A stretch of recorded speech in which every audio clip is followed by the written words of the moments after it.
So the LHC has been running. It's been running for 2 years. It's been running like an absolute dream. It's a perfect machine. 2 years, this is what it's seen. Absolutely nothing. Okay? All of these fantastic, beautiful ideas that we've had, none of them are showing up at all. And the question going forward is, what are we going to do about it? How are we going to make progress in understanding the next layer of physics when the LHC isn't seeing anything and our ideas just don't appear to be the way that nature works? Okay.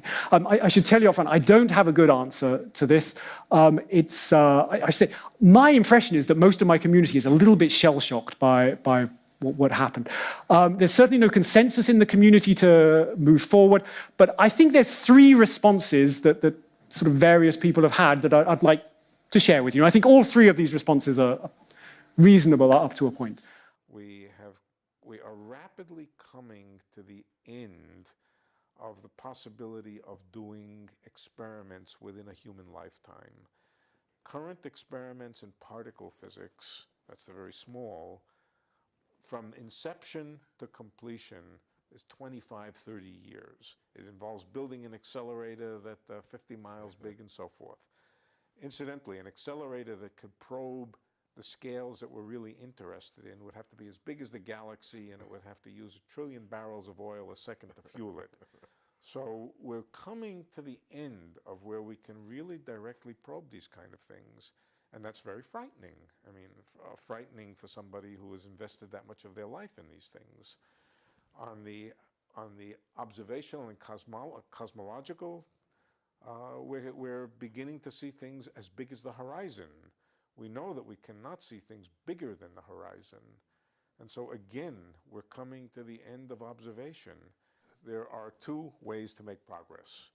One way is entirely theoretical, mathematical, and that entails understanding this landscape much better, finding our own place in it, understanding the mathematics of eternal inflation much better, and convincing ourselves that it's a mathematically correct theory. That's on the theoretical side. That will not be entirely satisfactory to most people. They will want to see experimental and observational confirmation. We're not going to see other pocket universes. They're outside the horizon. They're too far away. They're outside our experience. What we may be able to do is to look into the past.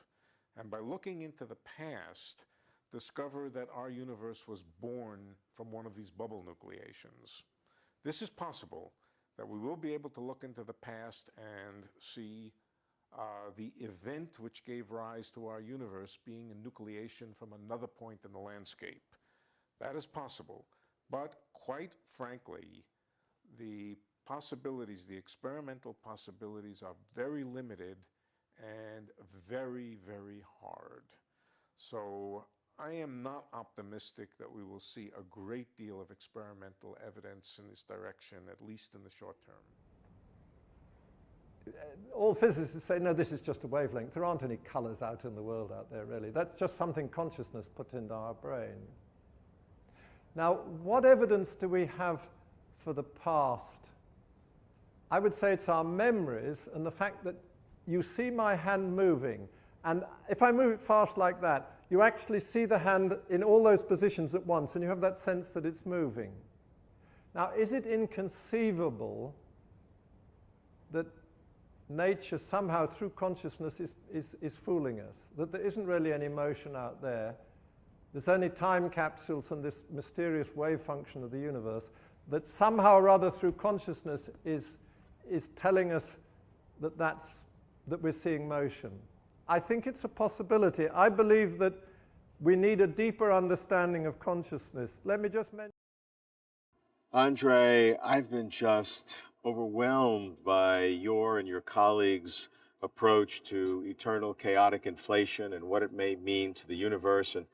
And then I was frankly fascinated and frankly surprised to see that you began talking about consciousness in several of the papers that you've written as something that if we avoided, which frankly most physicists would do, if we avoid consciousness, we're artificially limiting our ability to understand what's really going on. But then what he found and noticed that actually the total Hamiltonian for the whole universe is identically zero.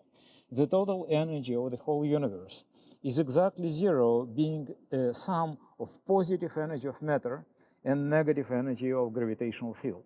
So we combine them together, we get zero. So in the right-hand side of the Schrödinger equation, I get zero, and therefore in the left-hand side, I have the speed of change of the wave function is zero.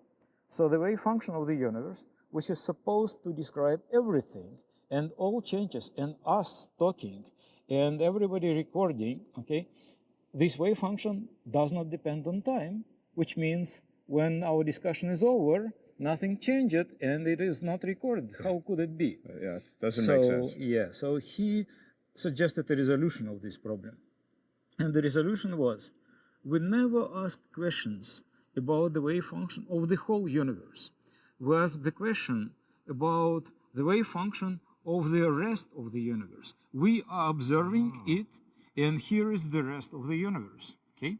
So we are observers, like me, well, say modestly, the weight like maybe 80 kilograms, maybe 90 kilograms, I will never tell, okay? And the rest of the universe.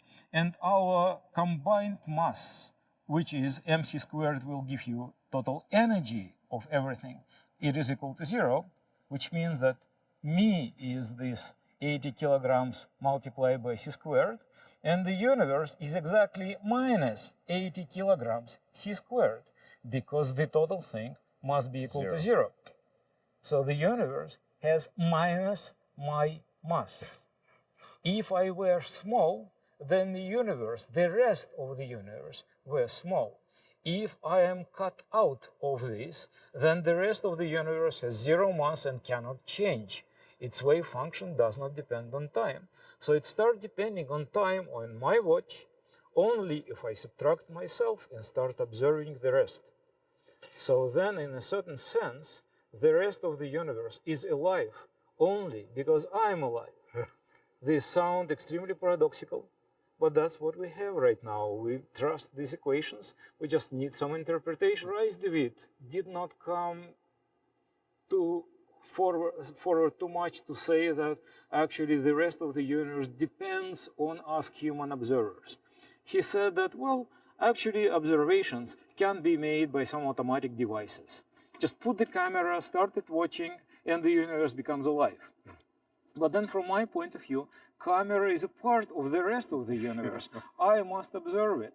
So I just cannot cut me observing it out of the equation. And my observations is my consciousness.